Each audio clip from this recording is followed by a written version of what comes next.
Hey everybody. With a little bit of difficulty, we have succeeded in getting the show live today. Don't know what's been going on lately with Hangouts, having a bit more trouble than usual getting them live. But anyway, this is Eric Enge. I'm the CEO of Stone Temple Consulting. My guest host is... Hey, Mark Traphagen, Senior Director of Online Marketing on Temple Consulting. Yeah, I probably shouldn't have said guest host. I should have said co-host, but whatever. I'm kind of working on that, trying to get that squared away. Well, it's been so long since I've been on a show, it's almost like I'm a guest. Yeah, well, we haven't been having as many shows of late as it turns out. So, so anyway, here's the situation. David Amerland has been having trouble getting in. We sincerely apologize for that.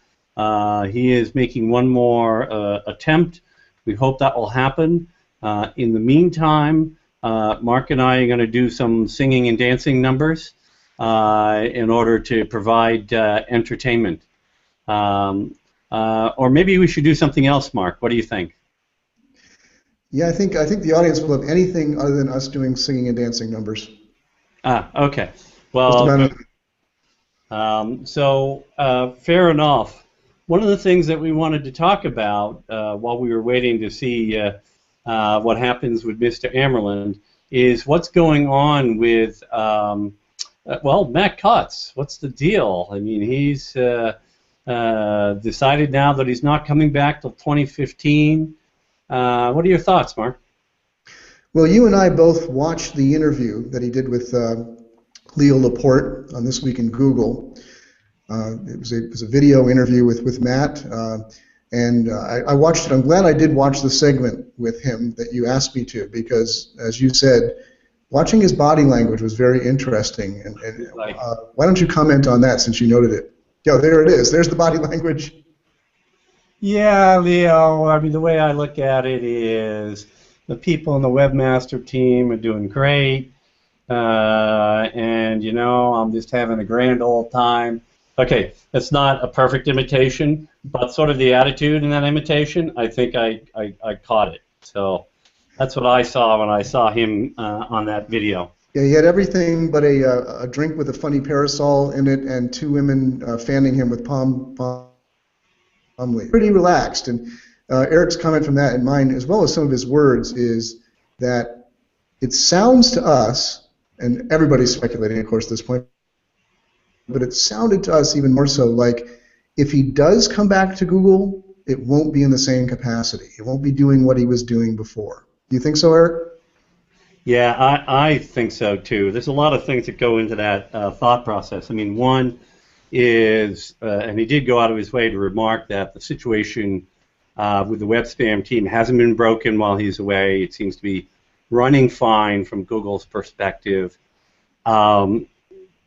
But also, I tie it back to his epic rant on January 20th of this year, where he teed off on guest posting as for SEO as a business practice, and you could see in that post that he was angry, and I'm talking about the first draft of the post.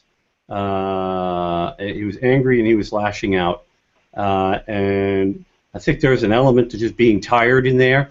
I think there's a good chance that there were some communications internally after that, because he did update and change the post, and then you combine that with how relaxed and satisfied with life he looked in that video, the Leo Laporte interview. He clearly feels like he's in a good spot, and more power to him, right? Yeah, I think the other thing that's significant from the Leo Laporte interview was at one point, when they were kind of asking him to, and I'm glad Leo was going after him, saying like, "Are you coming back?" And Gina Trapani was saying like, "Oh, don't press him on that. Don't make him uncomfortable. Yes, make him uncomfortable. We want to know." So Leo did ask the question again. And Matt said something along the lines of, well, Google encourages people to do different things over the years, and nobody stays, or very few people stay in the same position.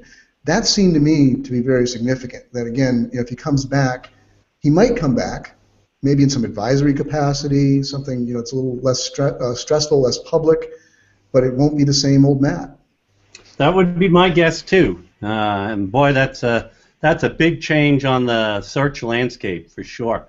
But we actually have a guest on today's show. It's quite remarkable. Did we invite this guy in, Mark, or did he just break in somehow? You must have left the show open and somebody got in, so we'll have to take him. We'll see. We'll see if he's got anything smart. So wise guy, what's your name out there? I'm so sorry about this. I don't know what's happening. I just couldn't get in, and I just got in now. And then I just came into the conversation about Matt, which seemed very interesting. And by the way, I am David this week. Hello, David. How are you, Eric? Good, good. So, do you have any thoughts on the situation with Matt Cutts? Well, I think over the years, it's quite interesting. Matt has become the public face of Google SEO for many, many years. And over the years, because of the way he has to position what he says, he also has created a credibility gap with specific members of the community of SEO who are very quick to question and second guess pretty much everything he says. So I think perhaps a change of face is inevitable because he must be getting tired of it as well. But also perhaps new relationships need to be built, and companies do that all the time, as Mark said. So we shouldn't be reading too much into it. It's just what it is. So here's the there we go. I guess I should apply for his job. What do you think? Well, I think glamorous as it might be, one of the things that Matt has said repeatedly in the past is that he's walking around with a painted target on his back. Yeah, so totally. You need to sort of think about that.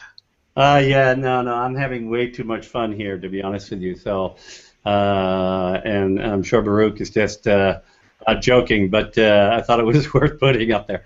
So, but the other one, and then we are going to get into the community discussion, but wanted to also talk briefly about the situation with Bing and Dwayne Forrester. There were two big events there. First of all, Bing laid off about 3,000 people, or Microsoft, I guess, laid off 3,000 people. But there were a lot of people from the advertising team, but to our community, most notably Dwayne Forrester, who has filled the role of, similar role as Matt Cutts has with Google. He's filled that role for Bing.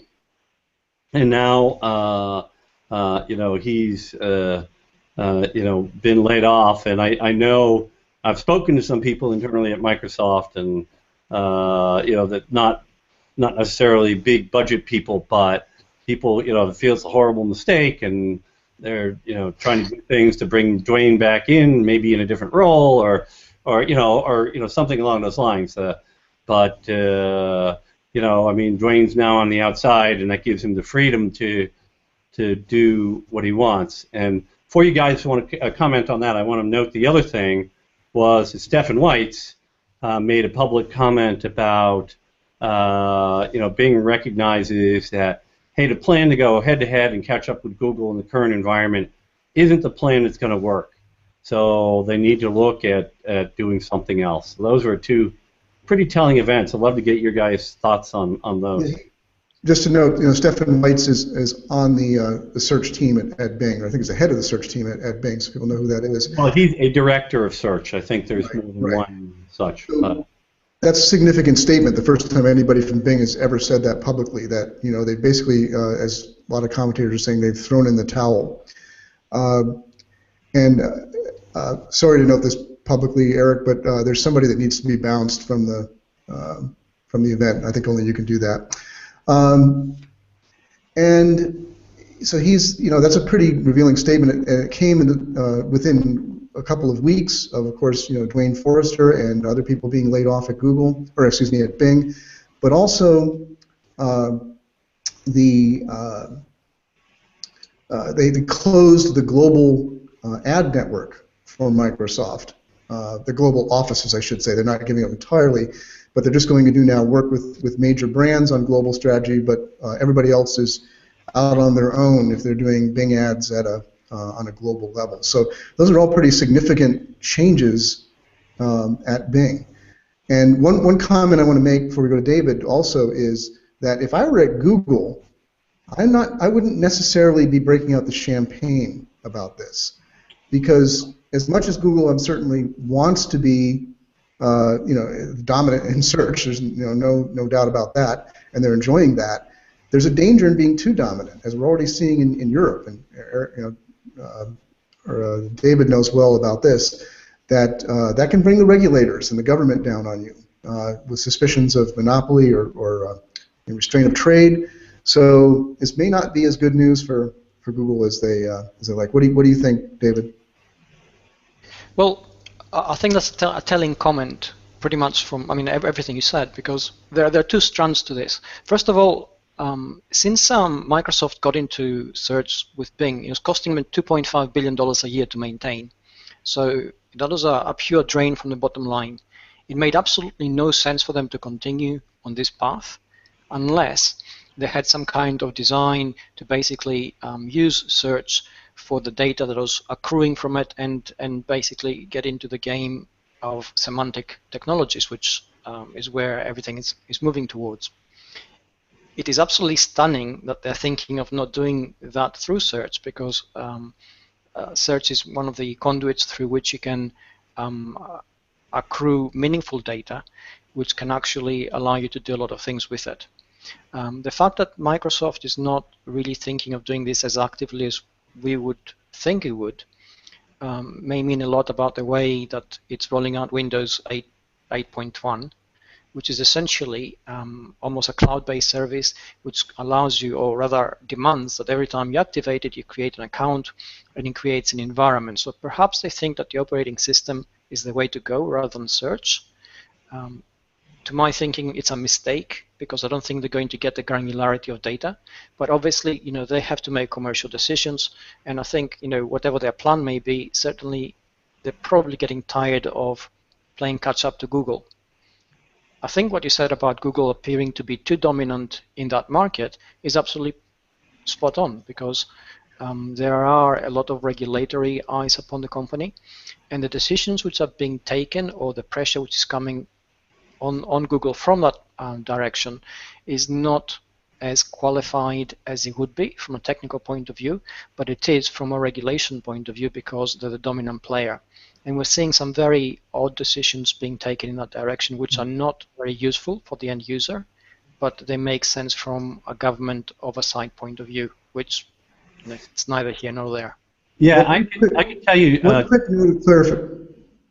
I just want to make a clarification on something that David said, because Stephen Weiss did say further in that interview that they're not giving up on search, but what they're doing, what he thinks the future is tying their search into individual like making it a component of other people's products, other people's things, data. So search as a product rather than search in general.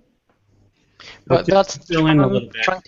I need to fill in a little bit here too, because I actually was on the phone with Stephen Weitz in a conversation a week or 10 days ago as kind of a follow-up to the Knowledge Box study that we published in October. And the conversation was more focused on that, but I can tell you that they are definitely still investing in the concept of semantic search. It was a pretty directed conversation about the building of their knowledge base and artificial intelligence and that kind of stuff. So that's just another form of confirmation that they're not letting go of that. Okay, I mean, that's good to hear, because a lot of the original research when it came to semantic search came from Microsoft laboratories. And they, historically and traditionally, they have had a very strong developmental field there. It's just that they haven't always been able to translate that into success in global search. And I personally, I don't like to see competition vanishing, because I don't think it's good for anybody. Yeah, so I agree with that, and we'll see what happens. Right, it's going to be a very interesting year, but I do agree that it'll be bad for Google to lose real competition. I mean, of course, they have competition in China, Russia, Czechoslovakia, Korea. I'm running out of places. So that's the reality of it. But anyway, I think that's sort of a little bit of background. Unless you guys want to go a little further on that, we could shift into our core topic, which is communities. Are you guys ready to try and do that? Yeah, absolutely. Yeah, let's talk about it. Excellent. So a couple of things. We have requests that were offered up that we make sure that we include discussion of private communities and communities in SEO. But of course, I think we should start something, just set the stage a little bit. David, you want to tee us up, and we can let the conversation do its usual twists and turns along the way?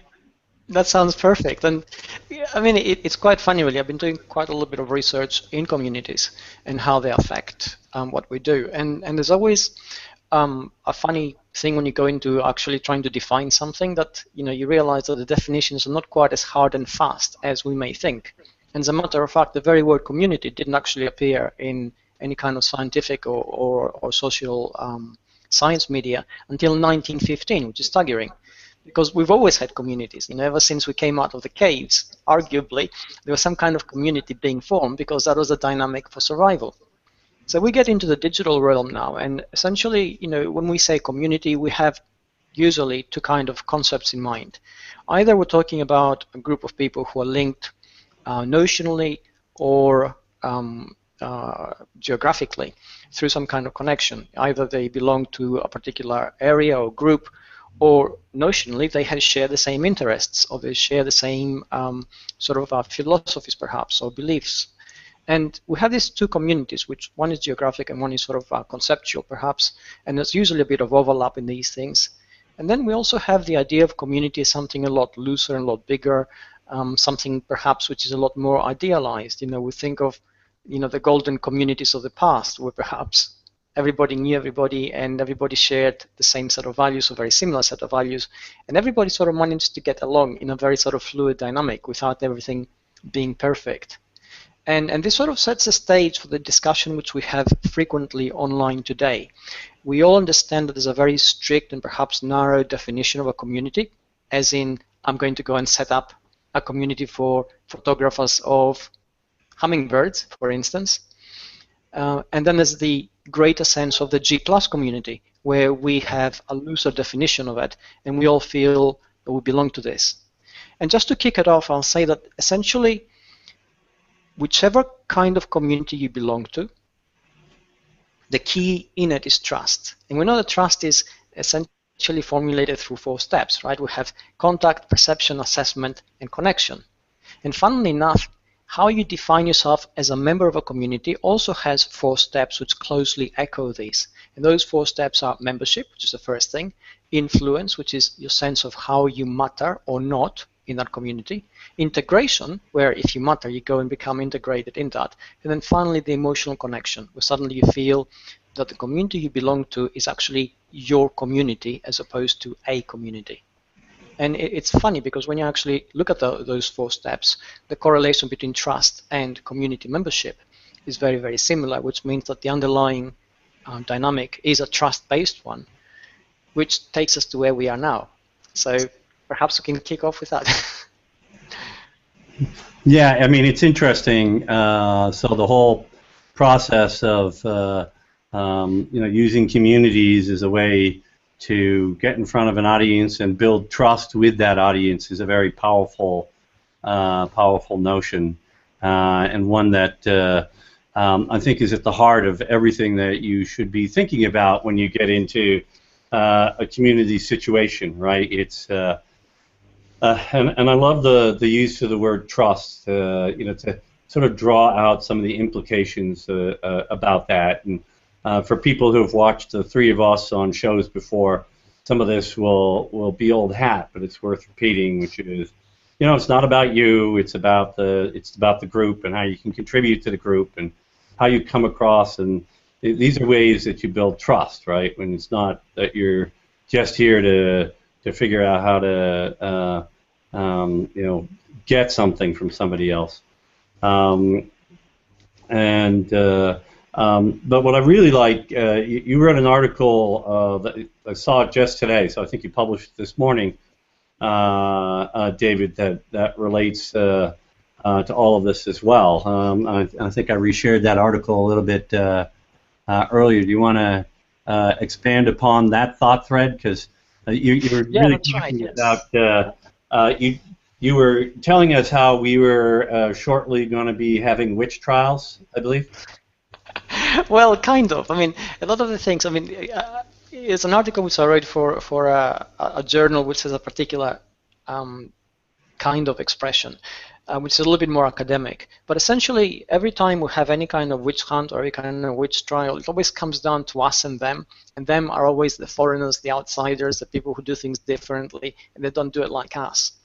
And there's an inherent danger. The moment we talk about a community, essentially we're also talking about a boundary, because a boundary begins to define the community. And anytime you talk about a boundary, immediately you form an us. And the moment you have an us, inevitably you also have a them who are not like us. And that essentially has always been the way, and it has always created problems. And what is different today is that we can actually see these dynamics. Yes, we are still hostage to psychodynamics and psychobiology, which goes back to thousands of years. But having this kind of knowledge at our fingertips, being able to analyze how these things work, we're also suddenly empowered to begin to overcome them, or to begin to sort of soften the impact that they have. And this is the challenge which we must solve if we're ever to make any kind of progress, if ever in the things which we do right now, the hangouts we have and the information we share and the things we do, are to go beyond the very narrow sense of self-serving benefits, and actually begin to have a greater impact, which change the kind of world we actually want to see. So there has to be that kind of approach which broadens the horizon a little bit now. I have a question about that, Dave. That's a great ambition, and it's one that I certainly share, and it's kind of in the broader aspect of community. But if we're talking about communities for the purposes of how they impact marketing, which means that we're trying to build a brand, and that could be for a cause, like one of our commenters is very passionately trying to help the homeless in Los Angeles and build community around that. Don't you at some point, if you're trying to build a brand, whether that's for a message or a company, whatever it is, don't you have to have some boundaries defining the community for it to be useful at all? I think absolutely, and I think this is exactly the point. Yes, you do, because by definition you absolutely need them. But I think there's a difference between defining the boundaries as in, this is what we stand for, this is how we operate, or this is who we are in here in this community, and creating any kind of sense of exclusivity to the point that it begins to create ostracism across the web, or ostracism within G+, or even getting members of one community to perhaps have an open sort of adversity with other members of the community, of another community. And I think these are the things which are natural traps of this kind of setup, and we just need to be aware of them. We just need to be able to analyze our own behavior, not fall into that kind of patterns which we have in the past, and we still do sometimes. I've seen discussions across G+ increasingly, because we are beginning to form the sort of groups and communities which define us. And every time somebody comes in with an adversarial or different point of view which doesn't quite gel, the reaction is always a little bit more hostile than in the past, and it's quite noticeable. And there are reasons for it, which we perfectly understand when we see how the dynamic of a community operates. So, and I think this is where our knowledge and capabilities and greater, within inverted commas, intelligence needs to play a role. Yes, indeed. It's like, how do you have it such that the community, the them part is not bad, right? I mean, you do have to allow people to band together for the purposes that interest them. That's natural, right? You have people who are interested in antiques, and then you have a lot more people who aren't interested in antiques. You have people that are interested in really strange topics like digital marketing. Oh, wait, that's us. And then you have people who aren't. So that's a real issue. And then when you have somebody comes in with an entirely different point of view or highly critical, what do you do about it? So I'm actually going to highlight this comment from Alexandra Rique Gonzalez. That was my best attempt. How do you create boundaries that are easily permeable? Well, she's actually saying that's what you do. So create those. Is that what you do? Well, yeah. I mean, essentially, I think since G+ came along, we all saw and have seen the hope of a world which is without borders and without specific creeds which create adversity. And I know it's a far-flung dream, but we've actually seen how we can get there.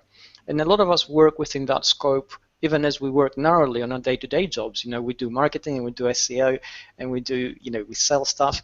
And within that, we also have a greater goal in mind. And I think this is what's different and unusual.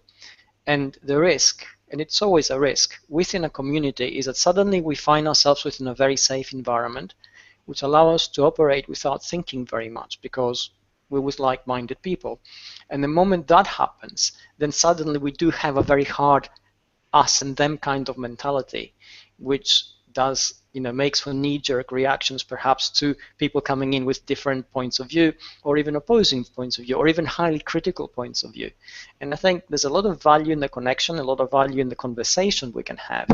And to get into the throwing stones kind of part of it is detrimental to the progress we can make and the things we can learn. Yes, indeed. So I think we should start drifting, as Mark was pulling us a moment ago, into our goal here now is how do communities impact social media and SEO, and as people who need to learn how to operate within the boundaries of the communities, the way that that makes sense, and all that. But at the end of the day, some of us engage for a broader business purpose. It might be building your reputation, these kinds of things, and how can we effectively use communities to help build our reputations for ourselves as individuals or our brands, and once we've got through that, then how do we get SEO benefit out of all that? Valid question, and I think everything is linked to this thing, because essentially if we accept that the sense of membership in a community follows the four-step process of membership, influence, integration, and emotional connection, then the way you operate a community impacts upon the way the community itself begins to have value for its members and for the community owners. Essentially, it's part of our digital identity formation. It's about the signals we send to the web outside. It's about the connections we make and the friendships we make, which form both weak ties and strong ties in our social networks. All of these things in the digital domain now begin to add the kind of data density that has an impact. So if you're a community owner, for instance, apart from the fact that you become a recognizable brand, so there's brand impact, you also have a large following which engages with you if you've done your job right. You also have a lot of people who are becoming very interested in what you post outside that community as well as within it. And all this has a reputational stroke influential impact on what you do and how you do things. So this is the very direct, very human, very natural link, which begins, funnily enough, although it's a technical one, it begins from a very human, soft skill connection. And these are the things which are harder to qualify sometimes, and they're the things which we should keep in mind as we set up communities, as we create the environment, as we work towards the very immediate goal, which is perhaps having 1,000 people in a community talking about a very specific aspect of search, for instance. And I think classic example here is Mark, who had set up the authorship community, which I think was absolutely fantastic in terms of what it did, the way we explored things and the impact. And also that led an additional kind of layer to Mark's already renowned authority on the subject, because he was the undisputed primary source for any kind of information on this. And I think, again, this is a classic example of how this can be done. I think that's significant in general, David, because that's from a marketing branding standpoint.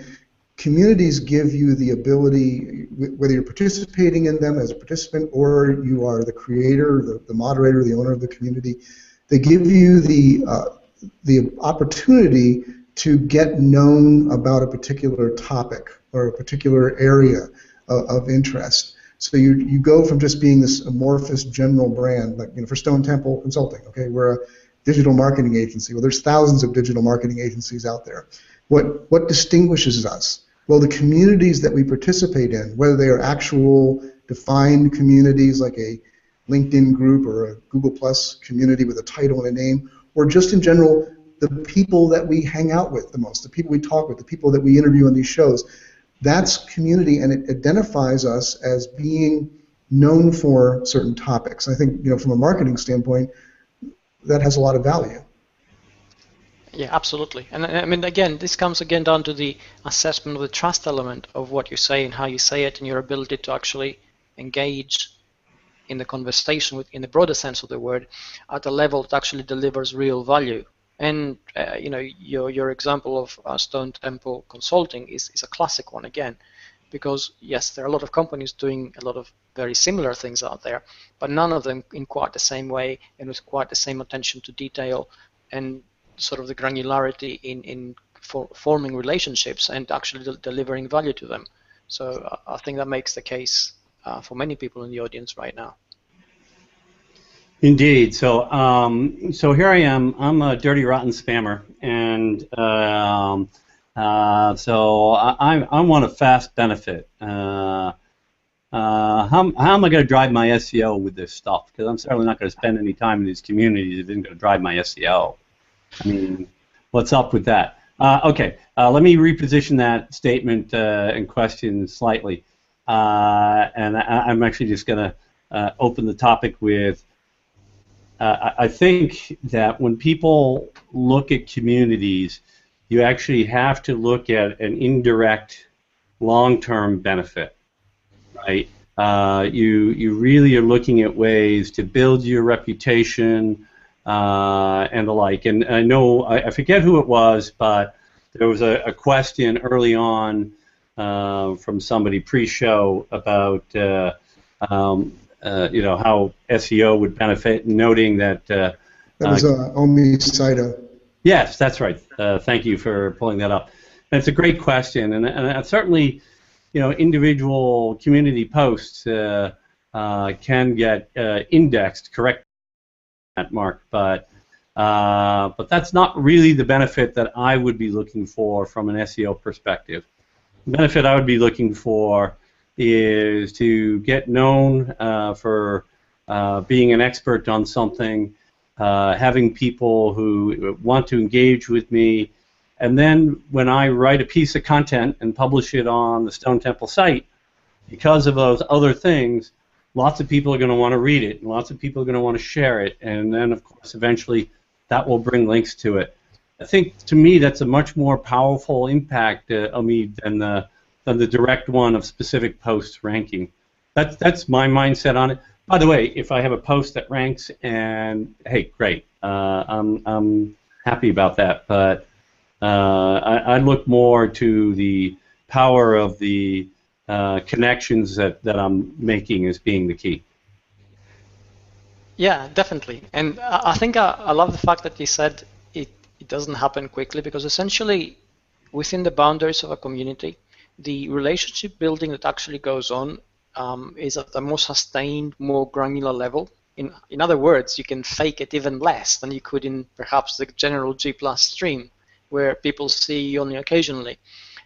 Therefore, although it would appear from a spammy point of view that having a community, building it up and putting stuff there and getting a +1 by a sort of herded audience might be a quick win, it actually isn't, because the audience isn't herded by any sense of the word. People who join communities do so with very specific purpose, and they're very quick to assess it, whether it's actually giving them what they want or not, and leave it. So essentially, if you're thinking of building a community, there's a lot of work which is involved in that. You have to be very attentive. You have to be able to create content. You have to be able to interact on a sustainable, long-term basis.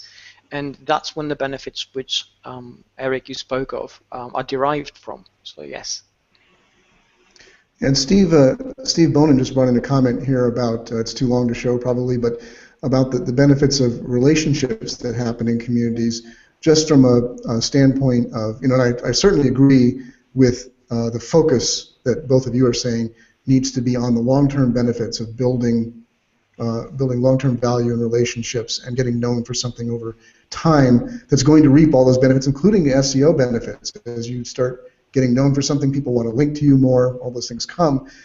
But there can be some more immediate benefits. If you're doing good work in a community, you've already got people who are interested in the topic. If you're participating, you're contributing things that are valuable.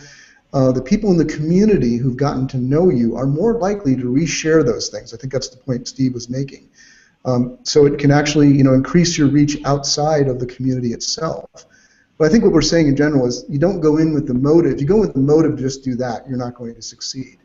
But if you're doing it right, the way that David's been describing, these can be some of the side benefits that will happen over time. Yeah. I mean, a shortcut in the traditional sense of the word, it certainly isn't. And I think this is something which we should stress, because from an outsider's point of view, it would appear to be one of these easy wins, where you create an enclave and market to it like shooting fish in a barrel. And it certainly is not that. If anything, you actually have to be a lot more authentic, a lot more real, a lot more engaged, and people will be assessing you a lot more closely. So it is definitely a very long-term strategy. Yes, indeed, and even from a social media perspective, you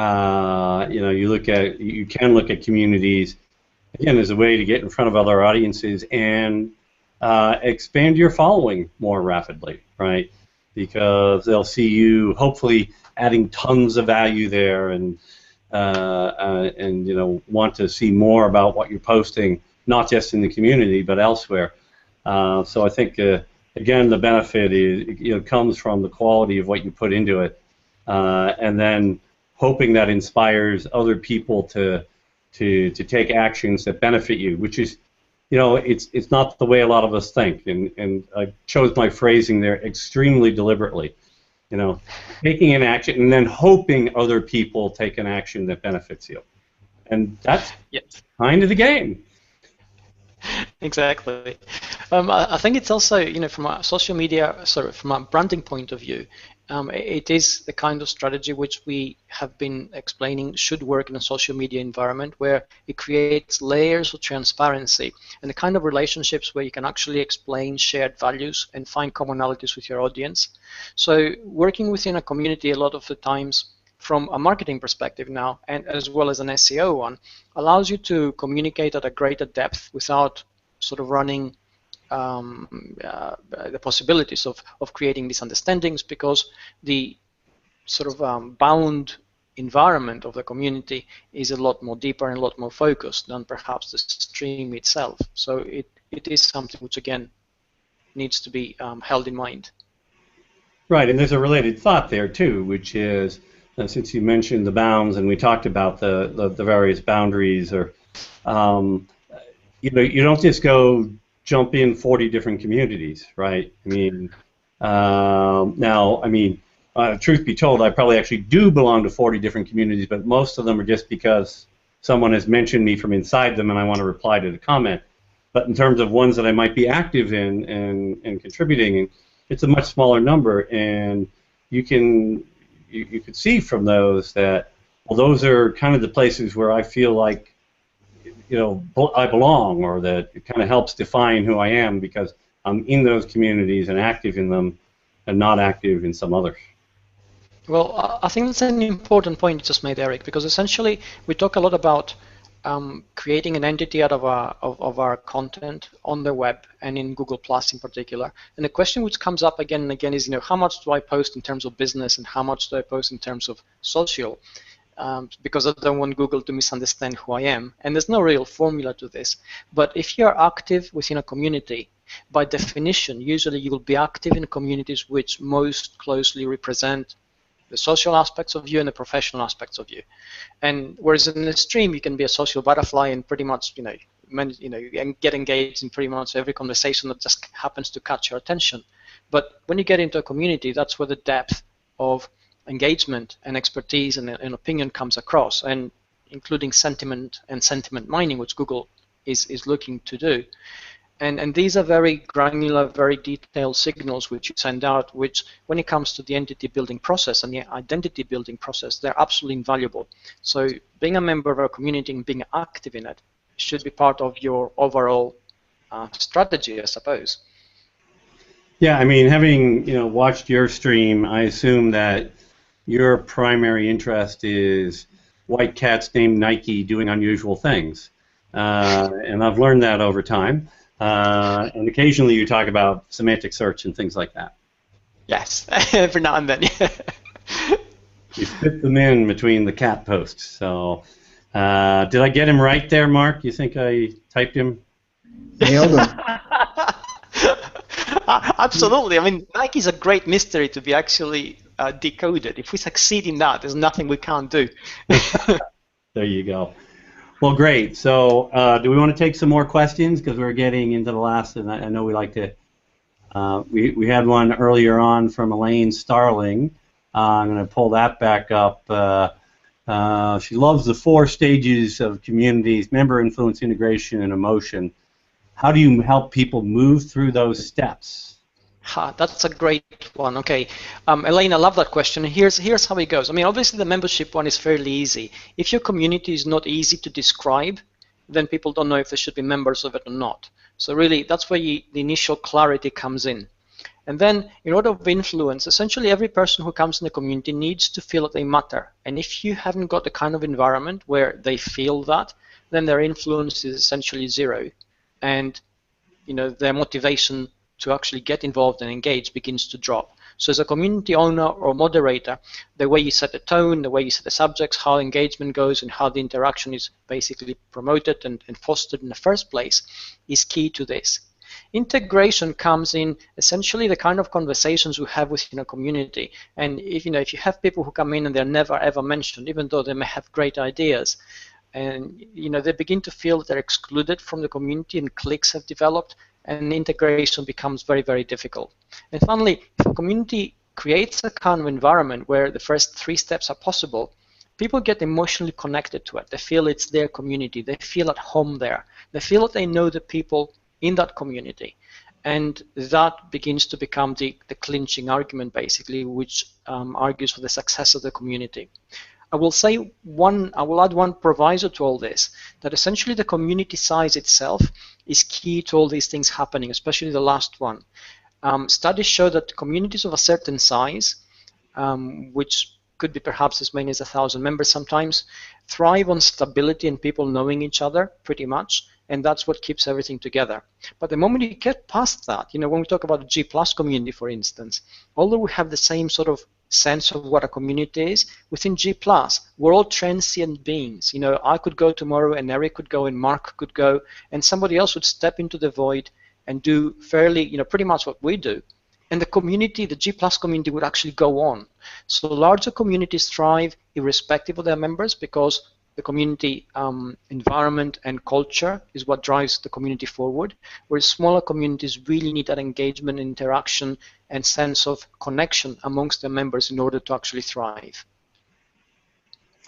Yeah, no, that's great. And I do think the dynamics of communities are really important. In the size really is a big issue. When you have that small community, if somebody steps out, it's like, oh my gosh, it's a cataclysmic event, right? In fact, another question from Elaine Starling here. David Amerland research, I think she means research, indicates that the community is small enough for personal connection. So you used 1,000, but it's the same concept. So how can we foster greater connection in those larger groups? Well, again, it comes down, again, it's a challenge, certainly, but it comes down to what the community is set up to do, and then how that is actually achieved. So if, for instance, we can talk about a community which is set up to share specific interests and how that is achieved, and a community which is there to create a marketing environment, and again, how that is achieved. And it really comes down in both cases to the value that the community delivers to the individuals, and then the value of the individual connection delivers to the individuals. And here we come to mattering, to actually everybody matters, because if you don't create that kind of feeling, then essentially you're creating the void, which begins to negate a lot of the value that the community generates, and people feel that they're just a number and they're going to drift out and nobody would notice. So within those numbers of a community, you need to be able to achieve that kind of density of connection. You need to be careful about it in how you set up the subjects, the topics, the conversations, which basically make the environment. Absolutely. So, Mark, you're being much too quiet in this show. So why I didn't want to interrupt. Oh, my goodness. But share your thoughts. What are you thinking about the conversation so far? Well, I think that it's just one point that I wanted to bring in when it was appropriate is that I found it very significant that in his recent interview, his first public interview, Dave Besbris, who's the head of Google Plus now since the spring, in Recode said that when asked, what are the big success points of Google Plus, and he said, well, there's 3 big things, and the first 2 surprised no one. Hangouts, what we're doing right now, wildly successful when they work. Well, he didn't say that. I'll say that after our last 2 shows. But Hangouts are very popular, very successful. And the other one, I bet everybody can name it, photos. And obviously, there's been a lot of attention to photos early on. Vic Gandatra is obviously a huge photo buff and still shares his photos on Google Plus months after he left here. And they've done some amazing things with images and photos. But the third thing that he named was communities. And he said, we're seeing tremendous activity in our communities. I think that's significant in many ways. One is that I've been doing a lot of thinking about this, and I think we're beginning to see people get tired of social media as just the stream. Day after day, when I look at my stream, it's so ADD. It's like if you look at your stream, one post is about a marketing topic. The next post is a funny video from YouTube. The next post is what they had for dinner. It just goes. It's bounce, bounce, bounce. But in a community, you can get focused. You know what you're going there to talk about. You know what you're going to see, and you know the people there. It's like the old Cheers thing. I want to go where everybody knows my name. So. I think communities in some way, whether, again, structured, defined communities like a Google Plus, capital C community, or communities that form ad hoc and can be fluctuating and temporary between people with shared interests, are the future of the best part of social media. Yeah, it's interesting. It does give you that focused stream. I like that way you described it. It was really spot on, because you know the nature of the content you're going to get. I mean, a lot of times, you guys both know the drill. You go to look at your notifications, and it's like, okay, first thing I'm going to do is X out all the things that I know I'm not going to read, and then I have to go back and figure out what I need to deal with now, and what am I going to deal with later, and there's like 8 different thought threads in there, and it's like, okay, and it really can be quite distracting. Whereas with the community, you know what you're going to get. Absolutely. Yep. Exactly. And it also feeds into the way people operate. We naturally crave a certain amount of safety within a comfort zone, if you like, and a properly run community actually provides that. Yeah. No. Absolutely. So. I mean, we run a couple of communities here at Stone Temple Consulting. I'm going to keep forcing Mark Traphagen to talk. Tell us your thoughts about how that works, Mark. And by the way, we can run a few minutes late. Is that okay, guys?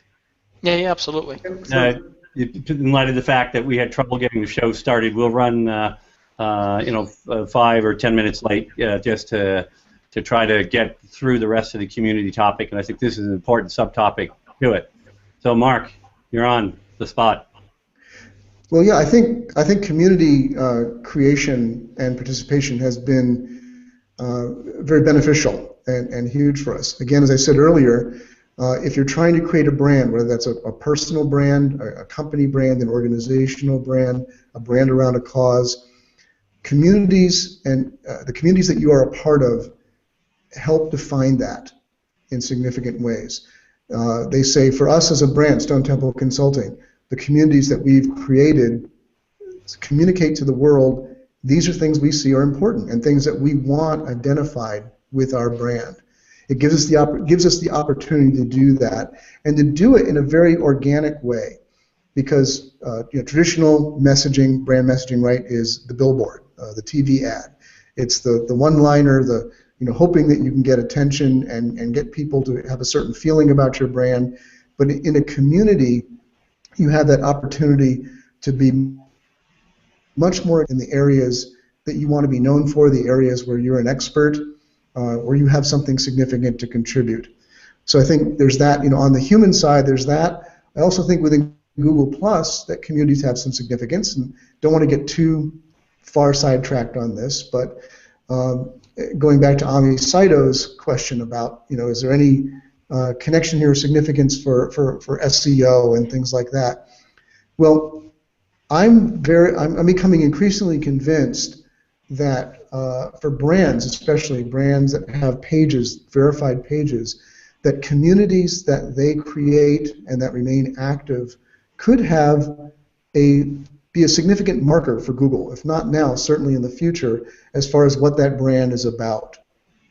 I'm actually studying this right now. I've been commissioned with a study by Moz that has more to do with personalization in search now and how Google Plus posts affect search. But we've noticed here in the US since a couple of months ago that brand posts can now show up in personalized search with an authorship style highlight on them. They can be elevated to the first page of search. They can show up with the brand logo next to them so they stand out. And I've been looking at what triggers that. And one of the things is obviously you have to be following that brand, but also it seems to be matter that you've engaged some with the brand. And what I'm looking at next is community engagement from a community that the brand has created counted as engagement for that brand.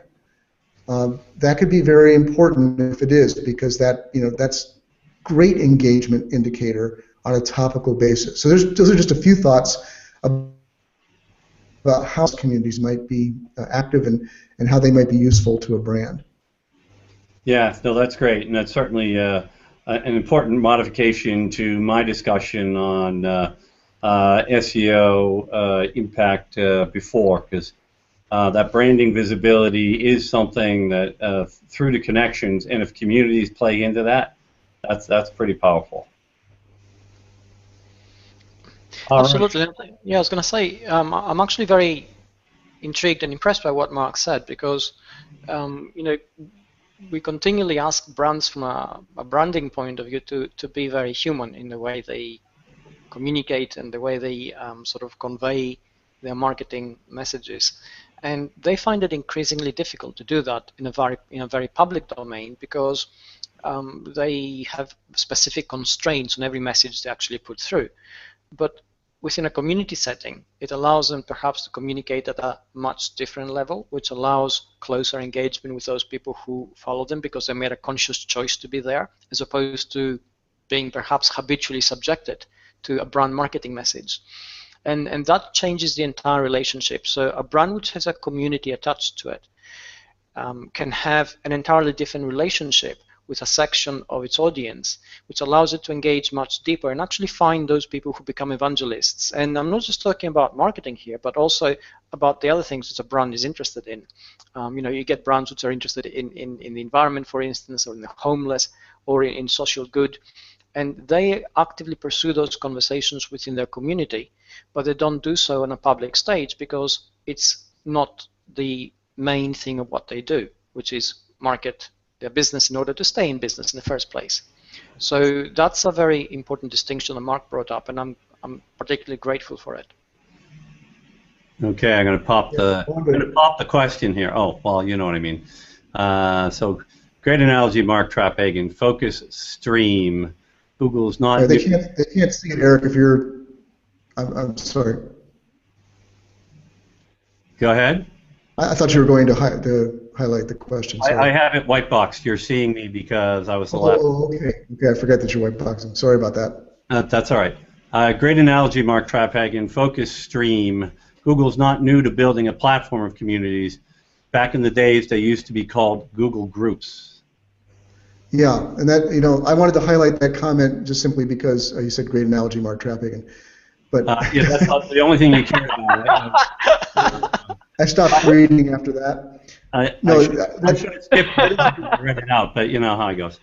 Yeah, that is a great comment because now what the difference is, Ronaldo, and Tigran has been bringing up that before back in my day we had forums, and we had bulletin boards before that. Bulletin boards before that. What's significant for Google, I think, here is that now those things moving this new evolution of Google Plus communities, whether they're connected to a brand or a persons, that now those are connected with identities that Google knows. Actual identifiable entities, as we say. And that could be a significant piece of data for Google as we move more to semantic search, as it becomes more and more important for the Google algorithm to learn who is what and who is about what, both in people and companies. That communities that are connected to identifiable profiles is a significant step forward in that. Wouldn't you think so, David? Absolutely. I mean, the entire success of semantic search revolves ultimately around Google's ability to form clear entities around people and objects and have high confidence in what they do and who they are. Any kind of data which supports that kind of action is a plus. And within the G+ environment, of course, everything that happens here is entirely transparent to Google, so that certainly helps and goes a long way. And arguably, perhaps, this is the only available shortcut at the moment when it comes to entity building. Yeah, I mean, it's interesting. I do agree that it plays a big role in helping them understand each individual as an entity and therefore can do things like drive personalization in search and other services that they can provide. And I think that's a big part of it. To me, just to change directions a little bit, and kind of go back to where you started us at the very beginning, David, is that communities have existed forever, right? I mean, there's the campfire, in caveman days was the first example of a community, and there's a real desire to have something that you belong to that identifies or helps identify who you are, partly because it's reassuring to you as an individual. We all want to belong to certain things, right? So all three of us belong to the digital marketing community, and in a broader sense. I don't mean a specific Google Plus community at the moment. We're all involved in digital marketing, and that's part of how we identify ourselves. So we all gravitate towards that kind of thing. And you can see by what the kinds of groups or communities, whatever you end up calling it, that people get engaged in, that actually helps not only define them from Google, but define them for themselves. Yeah, absolutely. I think this is a critical role that communities have always played, and the fact that you highlighted, I think, is important. We all seek some kind of corroboration of our identity, which may sound odd because we all should know who we are and what we do, but we don't. Our identity is a fluid construct. It's part of a narrative that always evolves and ever evolves. And that evolution very much happens through the contact we have with other people and through the influence we have with other people, the value we derive from them and the value that we give back to them. And it's a very sort of organic, fluid construct that helps, is better defined perhaps within a community setting. Yes, indeed, and it's the flow of those communications is really important too, because there's a need for you to get some level of validation, agreement that you belong. I think is kind of a big deal too, and how you behave in those communities shapes the way that people embrace you and help you be a part of it. So, back again to the notion of a company, running a community, you have to have the right balance of openness to allow people to join, but keeping control over the conversation. Control is the wrong word because it sounds so negative, but to keep it from going wildly off topic, right? Keep it on topic and encourage people who want to connect to talk about unrelated things, to make those connections directly with themselves, so that the community is stays on point, so that the people who belong to it feel like they do belong to something that's focused. Yes, absolutely. And this is where the overall culture and tone of the community plays a significant role in its evolution and in the environment that is actually created. Yeah, and then there's one last major thing to make sure that we cover, and that is the notion of the role that your moderators play, right, in the community. They have an incredibly important role because they have to help with those guidelines of how you keep the conversations on topic, or how to help facilitate the conversations and keep them thriving, and create an environment where it feels like if I'm going to go say something in this environment, there's a good chance that someone's actually going to engage with me in this conversation. Too many communities out there have people in them, but they just share stuff and they get very little interaction. And you really have to create an environment where people, want to be a part of it. I think one of the roles of a community moderator, too often we think of moderators, I think too many communities on Google Plus in particular, only think of their moderators with the ban hammer. And you need that. You do need that, the ability to ban or to eliminate posts that are off topic. But a positive role of a moderator can be to help get discussion going. Right. If you see somebody that's brought something up and it's not getting any engagement, if the moderator goes in there and asks a few questions or maybe leaves a few comments, there's often a dynamic in social groups where if somebody gets the ball rolling, a conversation will happen. So if people see a post and they see no comments on it, they might not be the one to want to make the first comment, but if there's a comment or two that the moderators put there and shown some interest, it might draw other people in. Just kind of the way that you can help foster that. Yes, and I think that's certainly a very important role, but also we mustn't forget the moderators in themselves play the role of the authority figure or the authority ruling in a digital domain. And we used to have a difference between the real world and a digital one, in that in the real world you knew that if you did something wrong there would be immediate or certainly tangible repercussions, because there's an authority which people can appeal to and which will step in. If you go and hit somebody over the head with something, the police will come and they'll take you away. So you didn't do it. You get into the digital domain and there was a sense that there was no central authority anymore, therefore you could do anything and be anybody. But within a community this is not the case. There is a central authority.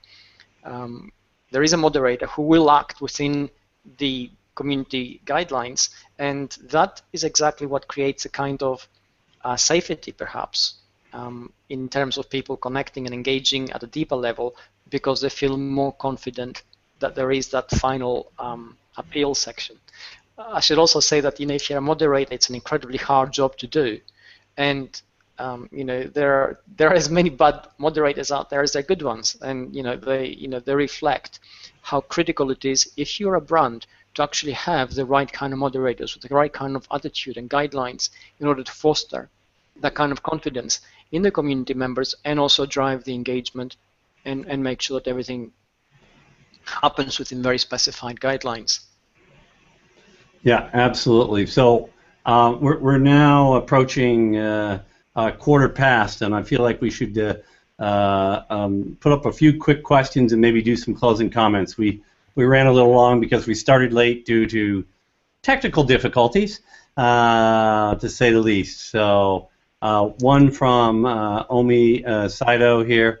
What about for customer support and service? Good or bad idea?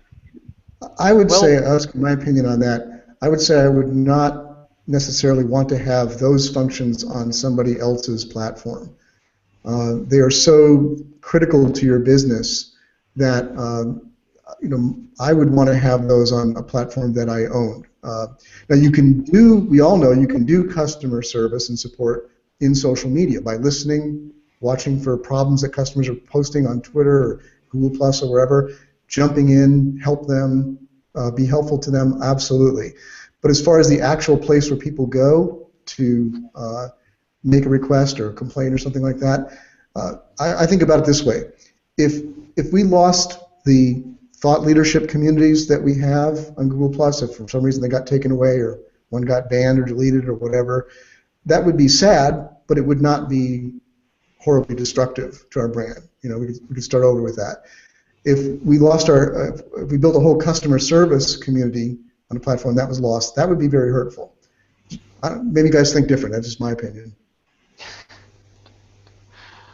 I'm giving David a chance to talk, but he's going to let me take it. So, yeah, no, I think I agree. You can accomplish what you want from a customer service point of view by social listening and picking it up that way for the reasons you suggest. So I'm lining up there with you, Mark.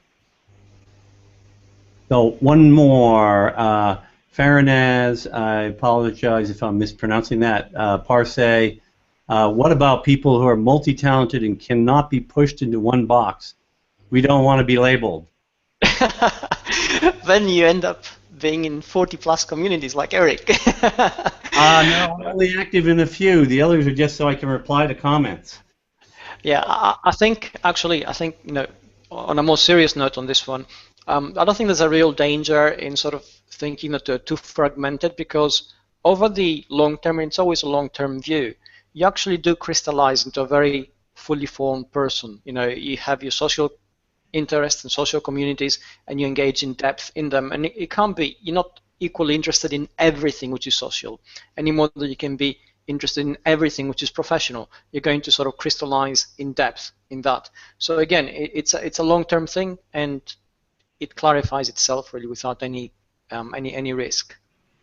Right, and I think you're defined rather well by engaging, if you have 5 major interest areas, for example, by engaging in all 5. And if that's who you are, then that's a remarkably good definition. It's not a single community that defines you at that point. Yes. Yeah, people worried about that so much. It was one of the common questions we got in the authorship community back when that was a thing, because when people were worried that their authorship, if they were writing about different topics, that they were diluting their authorship authority, thinking that Google would be giving topical authority.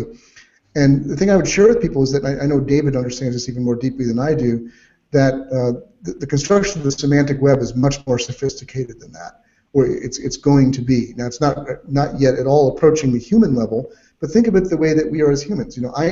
I know David, and I know him as a semantic search expert, but I'm also getting to know him in many other aspects of his life, his physical fitness interests, his photography interests, all kinds of things from the conversations that we've had. It doesn't my picture of David. It makes it more complete and real. And I can also adjust that. I know the values, some aspects of things that David is interested in and talks about have more value to me than others. And I think that Google and the semantic web is going to work that way over time. They'll be able to sort that out. So I don't think people should be paranoid about, I got to stick on topic just so Google knows what I'm about. Yeah, agreed. One last question, and then I think we got to wrap it up because we're getting on the late side here. Thank you all for all of you who are still here with us. Glad you're finding it interesting. So From Susan Anderson, so much going on here. You think the GPS Plus platform will shape us as individuals more than we as individuals using Google Plus will shape Google? Well, nature versus nurture, social community. I was going to say that, well, it's a bi-directional thing in terms of the data we bring up, but we don't actually shape very much in terms of Google because it's just tools, right? They're, semantic search and everything goes around it, and the relationship mining and sentiment mining. They're things which basically foster connections and draw inferences from, but those inferences are drawn by us and by our activities and by what we post and the data we actually provide and the signals we engage in and with. So really the shaping is mostly us, and I think the best way to think about it is that what we do and the depth at which we do it actually goes a long way towards humanizing the web. And that's the most granular picture to take away from this. Yes, indeed. I mean, my viewpoint is, in terms of this environment, I certainly don't see us shaping Google other than based around what it learns about us, and hopefully we're secure enough in who we are that it's not really shaping us; it's helping us discover ourselves, maybe, and that by itself is a very, very good thing. Yeah, maybe I'm less afraid than you guys are of the term shaping. I know that has some negative connotations to us, but I think it does occur. So with Google, how do we shape Google or Google Plus? The important thing to keep in mind is that's on the big data side. That happens on the aggregate. Anything that any of us individually do doesn't change Google all that much, but it certainly does in the aggregate. Why do you think that they're spending so much time on photos and Hangouts and now communities? Because the data tells them that's where our attention is. That's what we play with the most. That's where we engage the most. So they spend more time on that. So in that way, we are shaping them. And how do they shape us? Well, I think about my engagements in communities, in particular on Google Plus, have shaped my online behavior. The way people respond to things that I've said when I've done it poorly, for example. People have become good friends to me in communities that point that out, and I learn from that, and I change. I think those are positive kinds of shaping that do indeed happen. Sure, and I think it's the people you connect with that are doing that shaping. So that's the semantic argument we're having, which I suppose defines us in ways that are going to shape Google. But sorry, I was twisting that around a little bit for fun. But in any case, we've run about 20 minutes after the hour. David, do you want to offer some closing thoughts on all this? But yes, I was going to say, communities are the opportunity in terms of creating relationships which are a lot more safe, within inverted commas, and certainly deeper than when you get into the stream, and they can lead to many great things. So you shouldn't be afraid joining them and interacting and engaging with the people there, and certainly you should be using them as part of your ongoing definition of your digital identity. Mark? I would say we've talked a lot about communities as how they connect to our brands and marketing. We've talked about how communities are changing and shaping things. But one other benefit that I really want to emphasize today before we leave is don't ignore the personal benefit to yourself of what you will learn in communities. And obviously for yourself, for your own enrichment, I've learned a tremendous amount of new things in communities and been exposed to new ways of seeing things, new ways of thinking about things, exposed to information I wouldn't have known otherwise. But not just for my personal benefit, but that makes me a better participant in the overall online community. It makes me a better marketer, if we want to focus on that, because I have more knowledge to share with my audience. I bring more value through the things that I learn. Communities can be tremendously valuable for that as well. And I think, again, go in with an attitude of, I'm going to give as much as I can here, but I'm also going to learn a lot that I'm going to take outside of this community into the larger world and be a better online citizen, a better marketer, a better whatever you want to be. Yeah, and I think to expand on what you were saying, Mark, because I agree with you completely. It's like you can learn very simply when you're full of it, so to speak, right? And you need to be told that from time to time. Anybody who's conducting their business life without the objective of being regularly told when they're wrong is already heading down the wrong path, right? So let that be your my telling you're doing it wrong if you're thinking of that way. You need to be told when you're wrong, and you need to embrace that and grow from it. And that I made it sound harsh deliberately, but you get input from being engaged in communities that helps shape, how you think about yourself, what you do, and what the right way to engage with audiences is. And I think that's very, very powerful. I can tell you from the time I've spent on Google Plus since July 2013. I've made a lot of great contacts and relationships here. Mark Traphagen, he and I work together. David Amerland. By the way, this is not First Tuesday. We usually do this show on the first Tuesday of the month. We blew it. It's second Tuesday, so sorry about that. But we get to have these great regular shows and other conversations. But lots of other contacts. And right now I'm kind of thinking of the whole social media thing as a community of its own. But this happens in a more focused way in those constructs that we call communities on the Google Plus platform. And it really creates an opportunity for you to get relationships that have a lot more meaning. And that's a wonderful thing. So that's my final thoughts. That's it for today's show. Thanks everybody for the patience with the technical difficulties, and hope you enjoyed the show, and have a great day. Take care. Thanks, everybody.